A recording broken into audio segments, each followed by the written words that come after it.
各位讀書日誌嘅朋友，大家好。今日想同大家睇呢本書《曼尼先生》。想象一下，一個45歲嘅男人叫做諾曼尼，佢結咗婚5年，冇仔女，每日拼命工作，拼命賺錢。但結果係點？佢喺天台邊緣，覺得人生只係剩返賬單同遺憾。書入面講，佢一生為錢所苦，不知所為何來。事實係你唔係缺錢，你係缺咗對金錢嘅主導權。好多人問，點樣先可以唔再為錢焦慮？其實你唔需要更多嘅動力，你需要一個行動。作者喺36歲嗰年經歷火災、負債。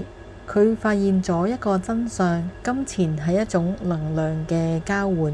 諾曼尼跳樓嗰一刻，佢以為係解脫，但書入面描寫佢下墮嘅過程，空氣好似靜止咗，佢變成咗一粒種子。呢個係一個隱喻，當你願意放低嗰種我一定要擁有更多嘅執着，你嘅理財智慧先會真正醒覺。點解我哋會恐懼？因為我哋將錢同埋自我價值掛鈎。如果你存款得返幾千蚊，你就覺得自己係垃圾。聽住，錢只係工具，好似書入面講，你要識得點樣同曼尼先生打交道，你要學識操作工具，而唔係俾工具玩殘啊！如果你而家都覺得被錢砸死，唔好學曼尼咁跳樓，你要學嘅係跳出舊有思維模式。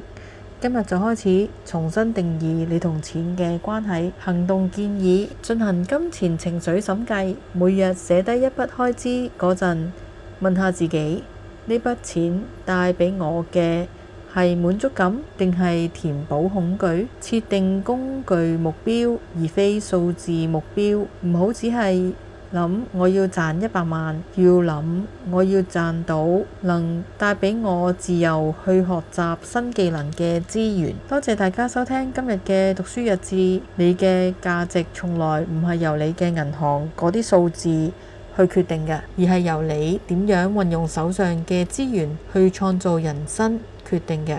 如果你鍾意今日嘅分享，記得 subscribe 俾個 like 我哋，仲要將呢一集 send 俾嗰個成日為錢煩惱嘅朋友。我哋下集見，拜拜。